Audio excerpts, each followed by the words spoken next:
Why don't you do more updates about Malaysia? I would love to be able to talk about something substantive in terms of policies or initiatives of the Anwar Ibrahim government in Malaysia, but there's just nothing really to critique. I mean, Anwar was waiting for decades to become the Prime Minister of Malaysia, and then after winning the seat, Malaysia is still waiting for him to become a Prime Minister. Meanwhile, the problems are not waiting. The ringgit is steadily drifting downwards. It was around 4.4 ringgits to the dollar when Anwar was elected, and it's now closer to 4.7. Where's it going to go? 4.8, 4.9, 5 ringgits to the dollar? That'll be devastating. And nothing is really being done about it. Now, Bank Negara raised interest rates, which means that people are paying on their loans and mortgages at a rate considerably higher than the national rate of inflation. Anwar wants to cut subsidies on the T20 income group, the higher income group, on everything from poultry to electricity. And he says that this will not negatively impact lower income Malaysians. But of course, that's not how economies work.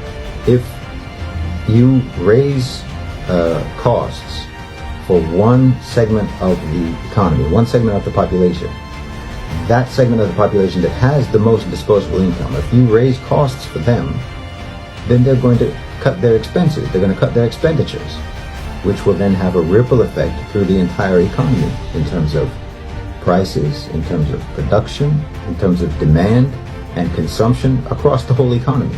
And of course, many of these people in the T20 are themselves business owners. So when they either cut their expenses or raise their prices to compensate for the higher costs that they're grappling with, obviously that's going to affect everyone in the economy, including mostly low-income Malaysians. The government just doesn't look like it has any economic plan, frankly.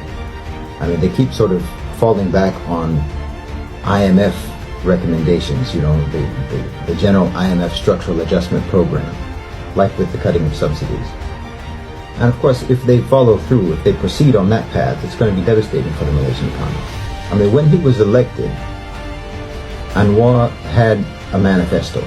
He came in with a manifesto. In fact, the combined manifestos of Pakatan Harapan and BN. But now nobody seems to be adhering to either one of those manifestos. I mean, think about it. If there had been a hung election last year and no government was formed and Malaysia had operated for the last 7 months without a government, I don't really see how anything would have been different. It's like the government is absent, as it is. And Anwar insisted on naming himself as the finance minister. So it's not like he can blame anyone else for failing to act on the economy. I mean, he's both prime minister and minister of finance. So the state of the economy is pretty much entirely his responsibility.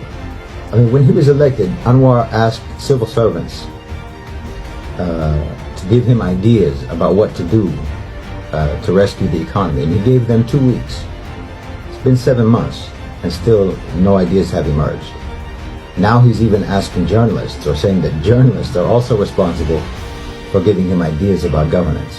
So, predictably, the opposition is likely to sweep upcoming state elections, which Anwar says signals political instability in Malaysia, which is causing hesitancy by foreign investors, that they don't feel confident in Malaysia because there's political instability and therefore they're not investing in the country. But I mean, both of these problems would have been solved or could be solved if you had a plan for the economy.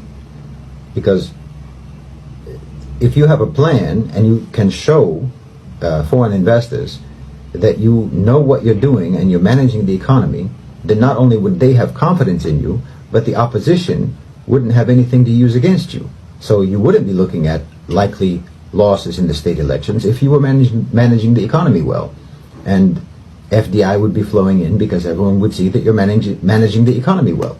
So either way, it comes down to the problem, both the problem of facing losses in the upcoming state elections and the problem of foreign investors not having confidence in Malaysia.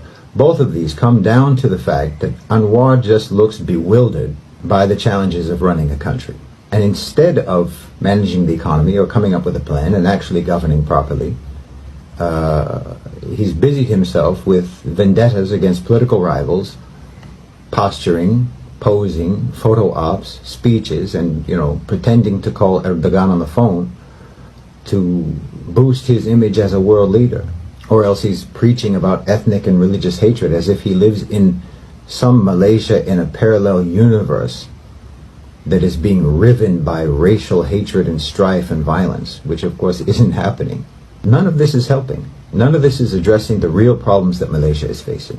People need to pay their mortgages. They need to pay their rent. They need to pay their bills. They need to be able to buy groceries. They need to be able to service their debts without going bankrupt.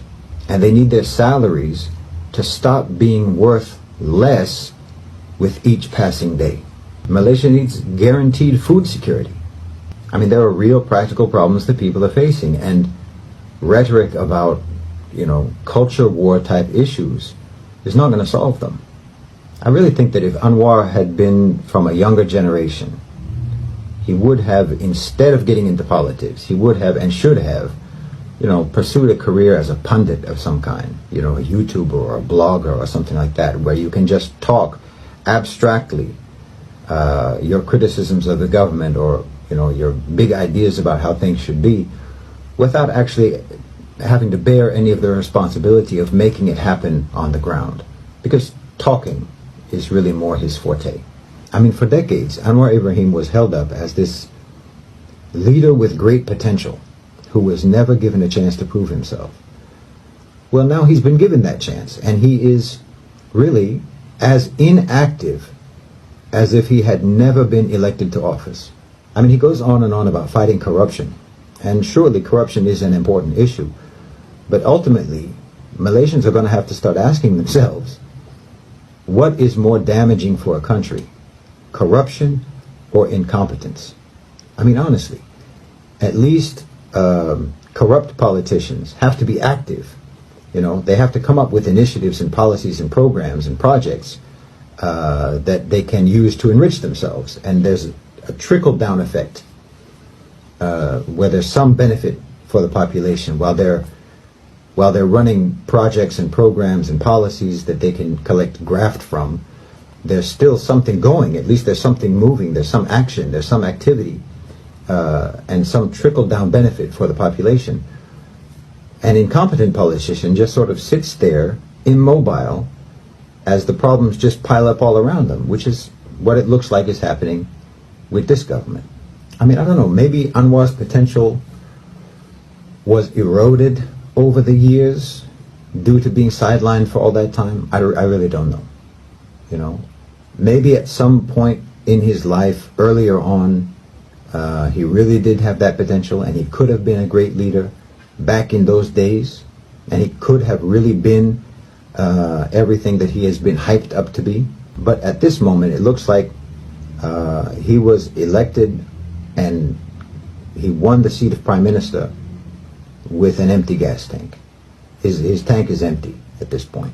I mean, he had the will for a long time to persevere until he could become the Prime Minister.